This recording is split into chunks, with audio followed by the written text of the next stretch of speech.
नमस्कार दोस्तों, जिंदगी मैथमेटिक्स में आप सभी का स्वागत है। कैसे हैं आप सभी लोग? आई होप सभी लोग स्वस्थ होंगे और अच्छी प्रिपरेशन कर रहे होंगे आगामी एग्जाम्स की। दोस्तों, आगामी उत्तराखंड प्रवक्ता गणित को लेकर हमने विशेष सीरीज चला रखी है, जिसमें हम आपको टॉपिक वाइज एमसीक्यू प्रोवाइड करवा रहे हैं, बिल्कुल आपके सिलेबस के अकॉर्डिंग। ये सीरीज आपको दोस्तों और भी जगह हेल्प करेगी, लाइक उत्तराखंड एलटी गणित जो आगामी एग्जाम होगा, इसके अलावा DSSB के फॉर्म आएंगे वहां भी दोस्तों, इसके अलावा टीजीटी पीजीटी के जितने भी एग्जाम होते हैं, यूपी टीजीटी पीजीटी, इसके अलावा मेन जो एग्जाम है असिस्टेंट स्टैटिस्टिकल ऑफिसर, वहां पर भी दोस्तों आपको काफी हद तक मदद करेगी। तो यहाँ पर दोस्तों आपने डेली इन क्लासेस को दोस्तों देखना है और इसके अलावा आपको सेल्फ प्रिपरेशन भी करनी है। इसके अलावा दोस्तों हमारा बैच भी चल रहा है, वहां पर भी दोस्तों आप हमारे संग जुड़ सकते हैं, जिससे कि आपको अधिकतम लाभ मिलेगा।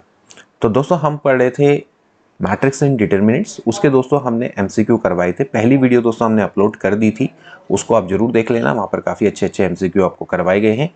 आज दोस्तों इसका सेकंड पार्ट है, तो चलिए आज की वीडियो को शुरू करते हैं।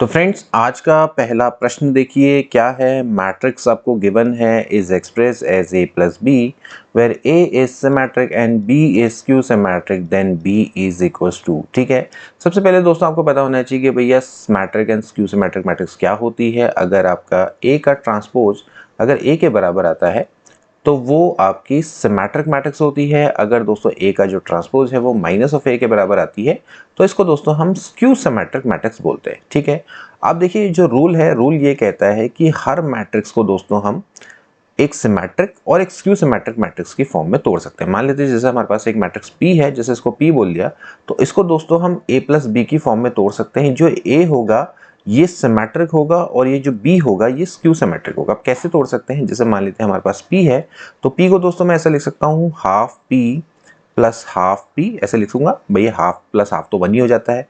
अब इसमें से एक काम करता हूँ, इसमें मैं P डैश को ऐड भी कर देता हूँ और P डैश को मतलब कि P ट्रांसपोज को सब्ट्रैक्ट भी कर देता हूँ। ठीक है, अब आप अगर चेक करेंगे तो दोस्तों ये आपका A होगा, ये B होगा, ये वाला दोस्तों आपका सिमेट्रिक निकलेगा और ये वाला आपका स्क्यू सिमेट्रिक निकलेगा। ठीक है ना, तो आपने अगर किसी मैट्रिक्स अगर आपको गिवन है, कोई भी मैट्रिक्स अगर आपको गिवन है, मान लेते P गिवन है, तो आपको अगर इसकी सिमेट्रिक मैट्रिक्स बनानी है तो आप क्या निकालो, half P plus P dash. अगर आपको स्क्यू सिमेट्रिक निकालनी है तो क्या निकालोगे, half P minus P dash. Okay, तो बस आपने कुछ नहीं करना है। तो यहाँ पर दोस्तों जो आपको B है वो निकालना है। B की जो वैल्यू होगी क्या होगी, half P minus P dash होगी। ओके, तो यानी आपको P माइनस P डैश निकालना है। तो पहले निकालो, जैसे ये P है, P कितना है भैया, 5 8 6 3 2 4 1 7 9। इसके बाद दोस्तों आप निकालेंगे P डैश। P डैश का मतलब है ट्रांसपोज करेंगे, यानी कि रो को कॉलम से आपस में इंटरचेंज कर देंगे। तो 5 8 6 है, ये आपका हो जाएगा 3 2 4, यहाँ पर हो जाएगा 1 7 9। ओके, अब आपने क्या करना है, अब आपने निकालना है P माइनस P डैश। ठीक है, P माइनस P डैश निकालेंगे तो क्या हो जाएगा, आप सब्ट्रैक्ट कर दीजिए। यहाँ पर 5 में से 5 गया 0 हो जाएगा, 8 में से 3 गया -5 हो जाएगा, 6 में से गया 5। करस्पॉन्डिंग एलिमेंट को सब्ट्रैक्ट करते हुए चले जाओ, 3 में से 8 गया हो जाएगा -5। ठीक है, और ऐसे ही यहाँ पर आपका हो जाएगा 2 में से 2 गया आपका 0 बच जाएगा। ठीक है, और यहाँ पर 4 में से 7 गया आपका 3, ऐसे ही 1 में से 6 गया -5, 7 में से 4 गया 3, 9 में से 9 गया आपका कितना बच जाएगा, 0 बच जाएगा। ठीक है, अब आपको क्या निकालना है, half P minus P dash निकालना है। यानी कि दोस्तों आपने क्या करना पड़ेगा, 1/2 यहाँ पर करना पड़ेगा, हाफ यहीं पे निकाल लेते हैं। चलो, अब 1/2 से हर एलिमेंट को क्या करेंगे, डिवाइड करेंगे, तो हो जाएगा 0 -5 बट्टे यहाँ पर आपका कितना हो जाएगा, P माइनस P डैश था, यहाँ पर दोस्तों आपका क्या आएगा, +5 आएगा। ठीक है, क्योंकि यहाँ पर +5 है, 5/2, 8 में से 3 गया 5 हो गया ना, तो 8 में से 3 गया 5। ठीक है, 6 में से गया 5। ठीक, तो यहाँ पर भी दोस्तों आपका कितना आ जाएगा, 5/2 आ जाएगा। ऐसे ही इसको डिवाइड करेंगे तो -5/2 हो जाएगा 0, ये हो जाएगा -3/2। इसके बाद यहाँ पर आ जाएगा -5/2 और ये 3/2 और 0। तो इस तरह से देखा जाए तो ये आपकी क्या है दोस्तों, B है। ठीक है, इसी को आपने निकालना था, यानी कि स्क्यू सिमेट्रिक मैट्रिक्स। ठीक है, तो 0 5/2 5/2 -5/2 0 -3/2 -5/2 3/2 0। तो ये आपका ऑप्शन के अकॉर्डिंग दोस्तों देखा जाए तो B वाला ऑप्शन दोस्तों इसका करेक्ट है। तो ये आपका राइट आंसर। इसके बाद नेक्स्ट क्वेश्चन देखेंगे, इफ ए एंड बी, और ये आपको गिवन है तो आपको ए बी की वैल्यू निकालनी है, यानी कि दोस्तों आपने सिंपली प्रोडक्ट करना है। ठीक है, अब एक चीज दोस्तों हमेशा ध्यान रखना है कि ए एंड बी का प्रोडक्ट दोस्तों तभी होता है कि जब वो कंपेटिबल होते हैं टू प्रोडक्ट। ठीक है, ऐसा नहीं होता कि आप किसी भी मैट्रिक्स को आपस में मल्टीप्लाई, किसी भी दो मैट्रिक्स को आपस में मल्टीप्लाई कर सकते हैं। ठीक है ना, मान लेते हैं अगर ए का ऑर्डर है m क्रॉस n, तो दोस्तों जो b है, b का ऑर्डर भी आपका क्या होना चाहिए, n क्रॉस, इसके अलावा कुछ भी हो जाए, p से स्टार्ट होना चाहिए। कहने का मतलब है कि a में जो नंबर ऑफ कॉलम है b के नंबर ऑफ रोज के बराबर होने चाहिए, तभी जाके दोस्तों इनका प्रोडक्ट हो पाता है। जब इनका प्रोडक्ट होता है तो ये बीच में एनवेलप हो जाता है, तो इसका ऑर्डर क्या आता है, m क्रॉस p आता है। ठीक है, तो जो नई मैट्रिक्स आती है ए बी, उसका जो मल्टीप्लीकेशन होता है वो आपका क्या होता है, m cross p। On the other hand अगर मैं b इंटू ए निकालना चाहूंगा तो ये दोस्तों क्या हो जाएगा, नॉट डिफाइंड हो जाएगा, मल्टीप्लाई नहीं हो पाएगा, क्योंकि n क्रॉस p है इनटू यहाँ पर अगर आप देखेंगे तो m क्रॉस n है। तो आप देख सकते हैं कि इसमें जो नंबर ऑफ कॉलम है, इसमें नंबर ऑफ रोज के बराबर नहीं है, तो ये दोस्तों मल्टीप्लाई नहीं हो पाएंगे। तो ठीक है, तो मैट्रिक्स मल्टीप्लिकेशन को थोड़ा सा समझना है दोस्तों आपने बहुत अच्छे से। ठीक है, तो आपको करना क्या है, मैट्रिक्स मल्टीप्लाई करना है। तो यहाँ पर दोस्तों आपकी क्या है, 2 क्रॉस 2 की मैट्रिक्स है, 2 क्रॉस 2 की मैट्रिक्स है, दोनों को मल्टीप्लाई करेंगे तो अगेन आपके पास क्या आएगी, 2 क्रॉस 2 की ही मैट्रिक्स आएगी। ठीक है ना, तो आप जब इसको मल्टीप्लाई करेंगे तो कैसे करेंगे, देखिए आप जब मल्टीप्लाई करेंगे तो क्या आएगा, a11 a12 a21 a22 इस तरह से आएगा। यानी कि a11 का इशारा करता है पहली रो पहला कॉलम, पहली रो दूसरा कॉलम, दूसरी रो पहला कॉलम, दूसरी रो दूसरा कॉलम, इस तरह से आप दोस्तों क्या करते हैं, इनको मल्टीप्लाई करते हैं। ठीक है, ये जितना सिंपल दिखता है उतना ही इसके अंदर कई सारे कॉन्सेप्ट दोस्तों बनते हैं। मेरा मकसद आपको खाली मल्टीप्लिकेशन बताने नहीं, इसके पीछे के कॉन्सेप्ट भी बताना है ताकि आप इन चीज़ों को समझें। ठीक है ना, तो आपने क्या करना है, पहली रो को पहले कॉलम से मल्टीप्लाई करेंगे तो यहाँ पर आ जाएगा 2 - 2। ऐसे ही दोस्तों आप इसको मल्टीप्लाई करेंगे तो आ जाएगा 6 - 6। इसको इससे मल्टीप्लाई करेंगे तो आ जाएगा -2 + 2 एंड सिमिलरली -6 + 6। तो आप देख सकते हैं कि दोस्तों यहाँ पर आपके पास 0 0 0 0, क्योंकि सब कट गया है। ठीक है, तो यहाँ पर आपके पास ये 0 0 आ जाएगा, तो इसका मतलब है कि ए वाला ऑप्शन करेक्ट। इसके बाद दोस्तों नेक्स्ट क्वेश्चन देखेंगे, if omega is an imaginary cube roots of unity then the value of this determinant आपको फाइंड आउट करना है। ठीक है, आप सबसे पहले समझ लीजिए कि भैया ओमेगा अगर imaginary cube root of unity है, क्यूब रूट्स ऑफ यूनिटी का मतलब ये है कि अगर मैं ओमेगा का क्यूब करूंगा तो दोस्तों क्या आएगा, 1 आएगा। ठीक है, क्यूब रूट्स ऑफ यूनिटी यानी कि 1 का दोस्तों क्या ही क्यूब रूट है।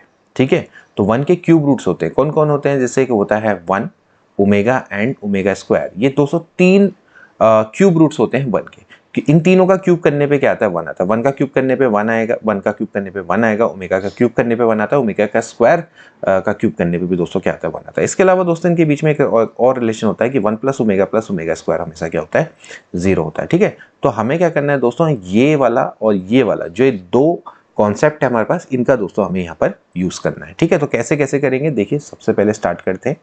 आप सबसे पहले देखिए कि 1 ओमेगा की पावर दोस्तों 6 है। अब ओमेगा का क्यूब अगर दोस्तों अगर 1 है तो ओमेगा की पावर 6 है दोस्तों, वो भी कितना हो जाएगा, 1 हो जाएगा, क्योंकि 3 का मल्टीपल है। ऐसे ही दोस्तों ओमेगा की पावर 8 की बात करेंगे तो इसको दोस्तों हम ऐसा लिख सकते हैं, ओमेगा 6 × ओमेगा 2। तो दोस्तों ये क्या हो जाएगा, ओमेगा 2 हो जाएगा, क्योंकि ओमेगा की पावर 6 क्या हो जाएगा, 1 हो जाएगा। ऐसे ही दोस्तों ये भी 1 होगा, ये भी 1 होगा। यहाँ पर आप देख सकते हैं ओमेगा की पावर 7 है। सो अगेन दोस्तों ये क्या हो जाएगा, ओमेगा हो जाएगा, क्योंकि इसको ओमेगा 6 × ओमेगा 1 लिख सकते हैं। ठीक है, या सिंपली आप दोस्तों ऐसा भी कर सकते हैं, 3 से डिवाइड करो, जो रिमाइंडर बचता है उसको आप लिख लो। 3 से इसको डिवाइड करेंगे 8 को तो क्या रिमाइंडर बचता है, ओमेगा 2। ऐसे इसको 3 से डिवाइड करेंगे, क्या रिमाइंडर बचेगा, ओमेगा, और यहाँ पर इस तरह से आपका क्या आ जाएगा, 1 आ जाएगा। ठीक है, ये दोस्तों आपके पास फिलहाल यहाँ पर से निकल के आ गया। ठीक है, अब दोस्तों यहाँ पर आप चाहें तो कॉन्सेप्ट का यूज़ कर सकते हैं, 1 + ओमेगा स्क्वायर के कॉन्सेप्ट का भी यूज़ कर सकते हैं, या फिर दोस्तों आप इसको डायरेक्टली भी ओपन कर सकते हैं। ये आपकी दोस्तों क्या है, चॉइस है। ठीक है, जैसे मान लेते हैं कि अगर मैं कॉलम को ऐड कर दूं तो भी ज़्यादा कोई इसमें डिफरेंस तो खैर कुछ खास होगा नहीं, तो इससे बढ़िया ये है कि भैया मैं इसको डायरेक्टली ओपन ही कर देता हूँ। ओपन करूंगा तो मैं एक काम करता हूँ, पहली रो के रिस्पेक्ट में इसको ओपन कर देता हूँ। कैसे खोलते हैं, 1 से खोलेंगे, तो यहाँ पर क्या हो जाएगा, 1 - ओमेगा स्क्वायर, यहाँ पर -1 बचेगा। इसके रिस्पेक्ट में अगर आप खोलेंगे तो ये हो जाएगा भैया 1 - ओमेगा क्यूब। ठीक है, और प्लस दोस्तों ये बच जाएगा ओमेगा स्क्वायर, यहाँ पर हो जाएगा ओमेगा - ओमेगा स्क्वायर। ठीक है, इसको सॉल्व करेंगे तो यहाँ पर बचेगा 1 - ओमेगा स्क्वायर। देखिए ओमेगा क्यूब क्या होता है, 1 होता है, तो ये तो कैंसिल आउट हो जाएगा, प्लस ये हो जाएगा omega square into omega - omega square. इसको थोड़ा सॉल्व करते हैं दोस्तों, तो ये हो जाएगा 1 - ओमेगा स्क्वायर प्लस फिर ओमेगा क्यूब माइनस ओमेगा की पावर 4 सो 1 minus omega square plus omega का क्यूब क्या होता है 1 होता है, ओमेगा की पावर 4 की मैं बात करूंगा तो ये फिर से क्या हो जाएगा ओमेगा हो जाएगा, 3 से डिवाइड करेंगे तो यहाँ से दोस्तों आपके पास आ जाता है 1 minus omega square minus omega, इसको दोस्तों ये तो 1 प्लस 1 तो हो गया 2 माइनस दोस्तों यहाँ पर से ओमेगा प्लस दोस्तों इसको हम ओमेगा स्क्वायर लिख सकते हैं क्योंकि यहाँ पर ओमेगा है ओमेगा स्क्वायर है इसमें से कॉमन ले लिया। नाउ वी नो दैट कि भैया 1 प्लस ओमेगा स्क्वायर क्या होता है 0 होता है, यानी कि ओमेगा प्लस ओमेगा स्क्वायर क्या हो जाएगा -1 के बराबर हो जाएगा। तो इस कॉन्सेप्ट का दोस्तों यहाँ पर अपने यूज कर लेना है। तो यहाँ पर दोस्तों आपका 2 माइनस -1 यानी कि 3 के बराबर आंसर आ जाएगा। तो ऐसे करके दोस्तों आप इस क्वेश्चन को कर सकते हैं। इस तरह का क्वेश्चन आपके पास हमेशा एक एग्जाम में आ ही जाता है जिसमें डिटरमिनेंट में आपको ओमेगा दिया रहता है, तो आप इसको दोस्तों आसानी से सॉल्व कर सकते हैं। 3 ऑप्शन बी इज राइट। इसके बाद नेक्स्ट क्वेश्चन देखेंगे दोस्तों, A and B are two matrices such that A B बराबर है बी, बी ए बराबर ए, देन आपको A square plus B square की वैल्यू को निकालना है। ठीक है, कैसे निकालेंगे दोस्तों, आपके पास ये दिया हुआ है ए स्क्वायर प्लस बी स्क्वायर। ठीक है, तो ए स्क्वायर प्लस बी स्क्वायर दोस्तों अगर आपके पास दिया हुआ है, बस इसको दोस्तों थोड़ा सा सॉल्व करने का प्रयास करें। ए स्क्वायर है तो दोस्तों आप इसको ए इंटू ए लिख सकते हैं, बी स्क्वायर है तो दोस्तों इसको बी इंटू बी लिख सकते हैं। ओके, नाउ अब एक काम करो, देखो आपको ए बी बराबर बी है, बी ए बराबर ए दिया हुआ है। ठीक है, तो एक ए को मैं रिप्लेस कर सकता हूँ बी ए से, बिल्कुल कर सकता हूँ। तो यहाँ पर मैं ऐसा एक काम करता हूँ, इसकी जगह पे मैं बी ए लिख देता हूँ। ठीक है, प्लस ऐसे ही जो यहाँ पर ये बी है, इस बी की जगह पे मैं दोस्तों क्या लिख देता हूँ, ए बी लिख लेता हूँ। ठीक है, अब देखिए जो मैट्रिक्स मल्टीप्लिकेशन होता है वो आपका एसोसिएटिव होता है। कहने का मतलब है कि अगर ए इंटू बी इंटू सी है, अगर वो मैट्रिक्स मल्टीप्लिकेशन के लिए कंपेटिबल है तो यहाँ पर दोस्तों क्या हो जाएगा, ए बी इंटू सी हम ऐसा लिख सकते हैं। ठीक है, तो यह हो जाएगा दोस्तों A B into A plus ऐसे ही यहाँ पर दोस्तों क्या हो जाएगा, बी ए इंटू बी। ठीक हो गया, इस तरह से दोस्तों हम इसको लिख सकते हैं। ठीक, now you can see that what is A B दोस्तों क्या है, बी के बराबर है। ए बी आपका बी के बराबर है तो दोस्तों ये तो हो जाएगा बी, और बी ए मतलब, और ये है बी ए क्या है, ए के बराबर है, तो ये दोस्तों आपका क्या बन जाएगा, B A plus A B. Okay, B A plus A B. Now what is B A आपका ए के बराबर है, और जो ए बी है वो आपका बी के बराबर है। तो दोस्तों ये आपका कितना निकल के आ जाएगा, ए प्लस बी के बराबर आ जाएगा। तो फाइनल आंसर है दोस्तों आपका क्या आ जाएगा, ए प्लस बी आ जाएगा, यानी कि सी वाला ऑप्शन बिल्कुल करेक्ट। ठीक है, तो ध्यान रखना है कि ए स्क्वायर प्लस बी स्क्वायर है, आपने इसको ए इंटू ए लिख दिया, बी इंटू बी लिख दिया। ठीक है, अब आप कुछ मत करो, एक ए की जगह पे आप बी ए रख दो और एक बी की जगह पे आप ए बी रख दो, बस इसके बाद इसको सॉल्व करो। यहाँ पर से बस जो चीज़ें आपको दी हुई हो बस उनका यूटिलाइज करते हुए चले जाओ। ठीक है, इस तरह से आपका आंसर निकल आएगा।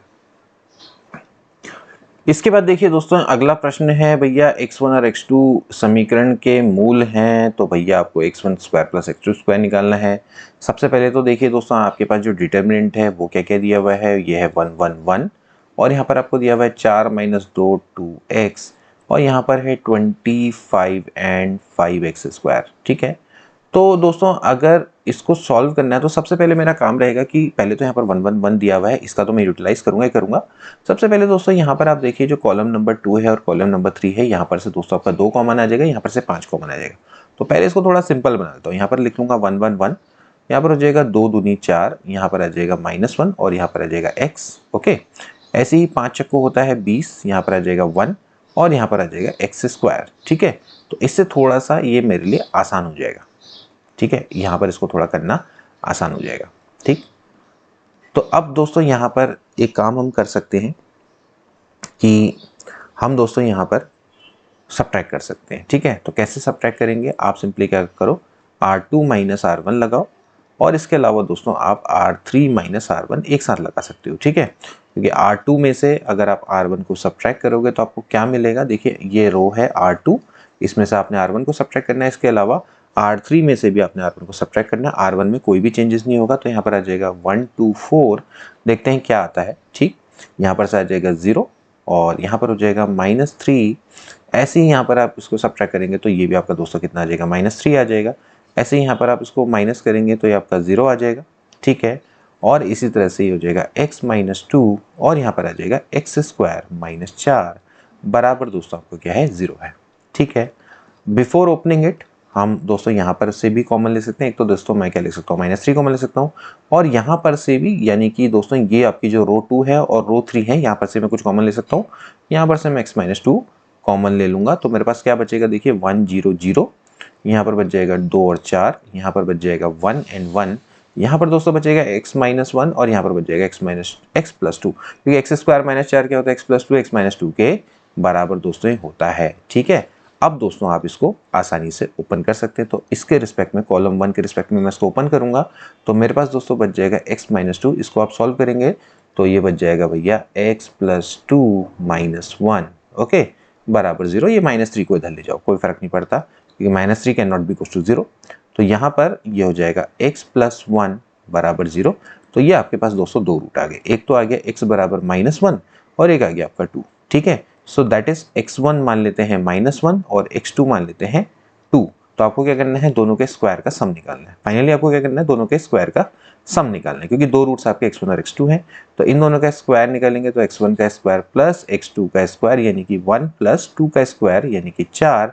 तो 5 दोस्तों इसका राइट आंसर आ जाना चाहिए, यानी कि सी वाला ऑप्शन इसका करेक्ट हो जाएगा। तो सी वाला ऑप्शन बिल्कुल करेक्ट।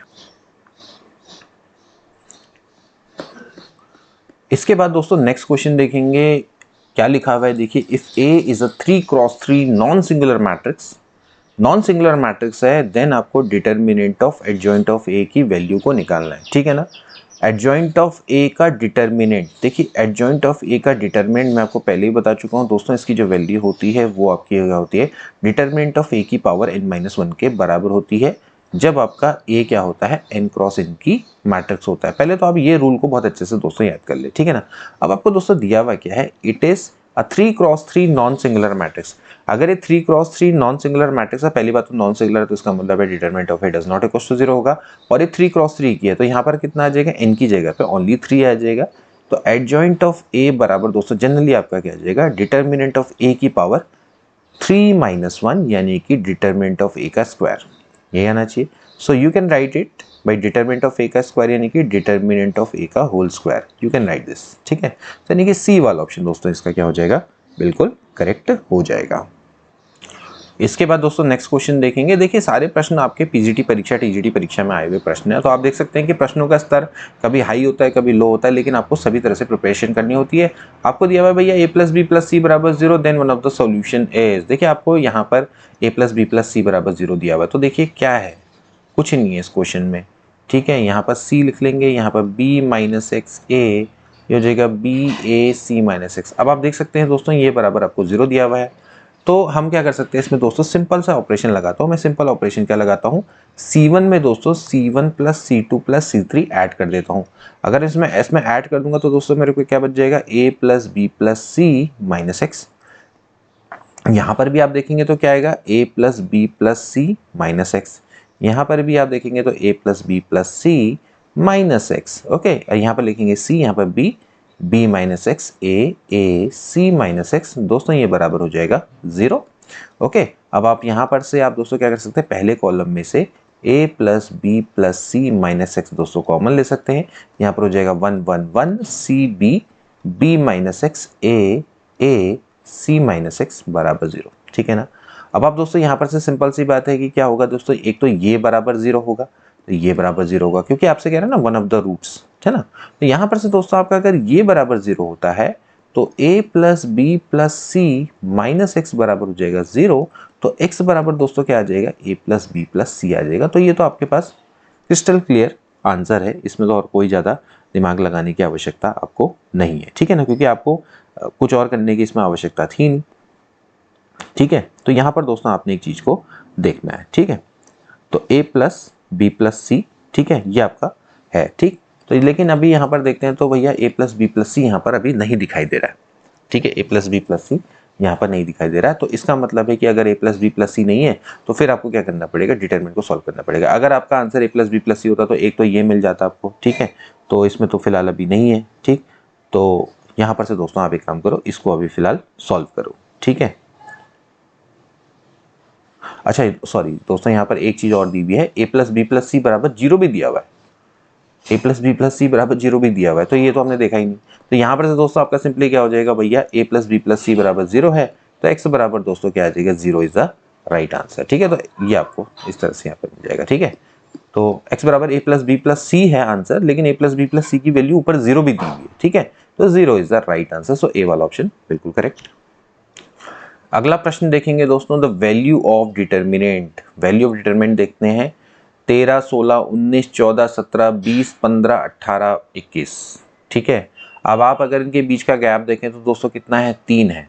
यहाँ पर भी दोस्तों 3 का गैप है, यहाँ पर 3 का गैप है, यहाँ पर भी 3 का गैप है, यहाँ पर भी दोस्तों 3 का गैप है, और यहाँ पर भी दोस्तों आपका 15 और 3 18 18 3। बस दोस्तों आपने कुछ नहीं करना है, दोनों में अगर गैप सेम है तो वैल्यू हमेशा 0 आती है। लेकिन आप फिर भी देख लो कैसे करेंगे। आप सिंपली क्या करो, सबसे पहले जो ऑपरेशन है वो आप लगाओ। तो यहाँ पर से दोस्तों आप ऑपरेशन क्या क्या लगाएंगे, आप लगा लीजिए R2 माइनस, जैसे मैं आप ऑपरेशंस के लगाने के लिए मैं सबसे पहले लगाता हूँ R3 माइनस R2। R3 में से पहले R2 को सब्ट्रैक्ट करो, देन उसके बाद आप R2 में से R1 को सब्ट्रैक्ट कर लो। ठीक है, मतलब कॉम्बो में लगाओ। ठीक, तो पहले 16 में से पहले 19 में से 16 माइनस करो, कितना आएगा, 3 आएगा। ठीक है, ऐसे ही या फिर आप दोस्तों कॉलम में लगाओ। ठीक है, मैं गलत कर रहा हूँ, यहाँ पर आप कॉलम में लगाओ। ठीक है, हो जाएगा C3 minus C2 and C2 minus C1। पहले C3 माइनस C2 लगाओ, देन C2 माइनस C1। पहले क्या होगा, C3 में चेंजेस लाओ। तो 16 में से 19 में से 16 गया आपका 3 बच जाएगा, 20 में 17 गया 3 बच जाएगा, 21 में से 18 गया 3 बच जाएगा। ठीक है, ये तो ये हो गया। अब C2 में कोई चेंज है, अब C2 में भी लगा दो, तो यहाँ पर से कितना हो जाएगा, 16 में से 13 गया 3, यहाँ पर भी 3, और यहाँ पर भी क्या हो गया, 3 हो गया। बाकी इसको ऐसे लिख दो। आप किसी भी डिटरमिनेंट में अगर आपके दो कॉलम अगर सेम है तो उसकी वैल्यू क्या हो जाती है, 0 हो जाती है। तो डायरेक्टली आपका आंसर क्या आ जाएगा, 0 आ जाएगा।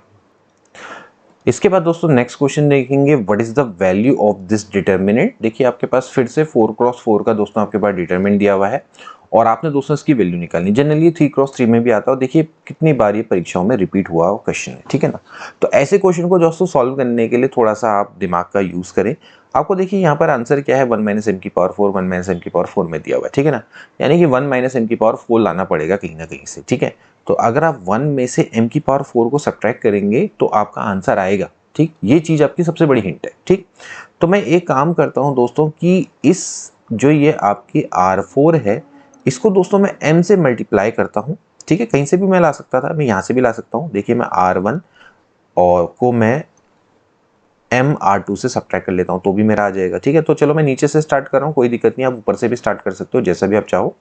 तो मैं काम करूंगा, यहाँ पर मुझे 1 दिखाई दे रहा है, यहाँ पर आपका m क्यूब दिखाई दे रहा है, तो मैं इसको m की पावर 4 बनाने की कोशिश करता हूँ। ठीक है, तो मैं इसको क्या करूंगा दोस्तों, m से मल्टीप्लाई करूंगा, और यहाँ पर लिख दूंगा R3 माइनस MR4, ऐसा करने की कोशिश करता हूँ। देखो मुझे क्या मिलेगा, मुझे मिलेगा यहाँ पर 1m m square m cube, जाएगा m cube 1m m square m cube 1, sorry यहाँ पर आपको उसको सॉल्व करना पड़ेगा। इसको सॉल्व करेंगे तो क्या आ जाएगा, देखिए R3 में से आपको m r की पावर को सब्ट्रैक्ट करना है, इसको m से मल्टीप्लाई करके। तो ये कुछ देर के लिए मैं यहाँ पर लिख देता हूँ, ये m क्यूब बन जाएगा, ये हो जाएगा m की पावर 4, हो जाएगा m की पावर 4, और ये बन जाएगा m। ठीक है, अब इसको सब्ट्रैक्ट करो तो ये दोस्तों आपका आ जाएगा 0, ये भी हो जाएगा 0, यहाँ पर बच जाएगा 1 माइनस m की पावर 4। ठीक है, और यहाँ पर दोस्तों आपको कितना आ जाएगा, 0 आ जाएगा। और इसको तो ऐसे लिख लो, m square m cube m की पावर, सॉरी ये आपका क्या है, ये आपका जो थे पहले से उनको वही लिख दो। तो ये आपका क्या है, m है, m स्क्वायर है, m क्यूब है, और ये आपका 1 है। ठीक हो गया। अब देखिए आप देख सकते हैं कि यहाँ पर ये डिटरमिनेंट में जो तीसरी रो है, इसके रिस्पेक्ट में आप दोस्तों इसको खोल दीजिए। ठीक है, तो आपको दोस्तों साइन पता होने चाहिए। देखिए जैसे साइन कैसे बनते हैं, जैसे ये आपका A11 A12 A13 A14, ठीक, A21 22 23 24 31 32 33, तो ये 33 है, समझ में आ रहा है। तो 33 का साइन क्या होगा, -1 की पावर 3 + 3, ये होना चाहिए, यानी कि 1 हो जाएगा, यानी कि प्लस होगा। ठीक, तो अब इसके रिस्पेक्ट में दोस्तों खोल दो, तो क्या होगा, इसके सामने की रो और इसके सामने का कॉलम हट जाएगा। तो क्या बच जाएगा, 1 माइनस m की पावर 4, तो जो बचता है उसको लिख दो, जो बचता है उसको लिखेंगे तो क्या बचेगा, देखिए 1m m क्यूब, यहाँ पर हो जाएगा m क्यूब 1m स्क्वायर, यहाँ पर बच जाएगा m स्क्वायर 1। ओके, इस तरह से दोस्तों आपके पास यहाँ पर आ जाएगा। ठीक है, अब दोस्तों यहाँ पर अगेन सेम ऑपरेशन हम अप्लाई करते हैं। अब मैं दोस्तों एक काम करूँगा, यहाँ पर जो आपकी रो 1 है, रो 2 है, रो 3 है, तो मैं दोस्तों इसको क्या करता हूँ, m स्क्वायर से मल्टीप्लाई करके सब्ट्रैक्ट करता हूँ, क्योंकि मुझे फिर अगेन क्या चाहिए, 1 माइनस m की पावर 4 चाहिए, है ना। तो मैं क्या करूँगा, r2 minus m square r3 कर देता हूँ। ठीक है, m स्क्वायर से कर रहा हूँ मल्टीप्लाई, और वैसे भी क्योंकि m स्क्वायर से मल्टीप्लाई करूँगा m क्यूब बन जाएगा, ये m स्क्वायर बन जाएगा तो ये 0 हो जाएगा। ठीक है, हो जाएगा 1 माइनस m की पावर 4 जाएगा 1m क्यूब। यहाँ पर दोस्तों आपने इसको मल्टीप्लाई किया तो ये बन जाएगा m क्यूब, ये बन जाएगा m की पावर 4 और ये बन जाएगा m स्क्वायर। कुछ देर के लिए मान लेते हैं, तो यहाँ पर आपका ये हो जाएगा 0, ये हो जाएगा 1 माइनस m की पावर 4 और यहाँ पर हो जाएगा आपका m स्क्वायर,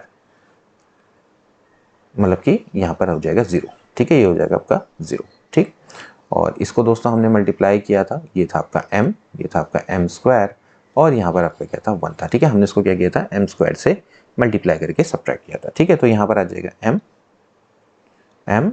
m स्क्वायर और 1।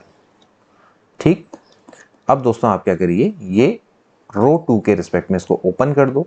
तो रो 2 के रिस्पेक्ट में आप इसको ओपन करेंगे तो आपको पता है भाई बीच वाले का साइन आपका प्लस होता है, ये और ये इसके रिस्पेक्ट में खुलेगा तो हो जाएगा 1 माइनस m की पावर 4 इंटू यहाँ पर इसका और इसका मल्टीप्लाई हो जाएगा तो क्या हो जाएगा 1 माइनस m की पावर 4 अगेन। ठीक है, तो कितना आ गया दोस्तों, 1 माइनस m की पावर 4 की पावर 3, ये आपका आंसर आ जाएगा इस डिटरमिनेंट का। ठीक है, अगर आप दूसरी मेथड से इसको सॉल्व करने की कोशिश करेंगे तो भैया बहुत लंबा हो जाएगा। तो यहाँ पर से दोस्तों इसका जो राइट आंसर है वो ए वाला ऑप्शन क्या आ जाएगा, बिल्कुल करेक्ट हो जाएगा, यानी कि 1 माइनस m की पावर 4 की पावर 3 ये इसका राइट आंसर है। तो दोस्तों आज की वीडियो के लिए इतना ही करते हैं, आगे भी दोस्तों इस सीरीज को कंटिन्यू करेंगे, इसका पार्ट 3 लेके आएंगे। मिलते हैं नेक्स्ट वीडियो में, till then take care and good bye.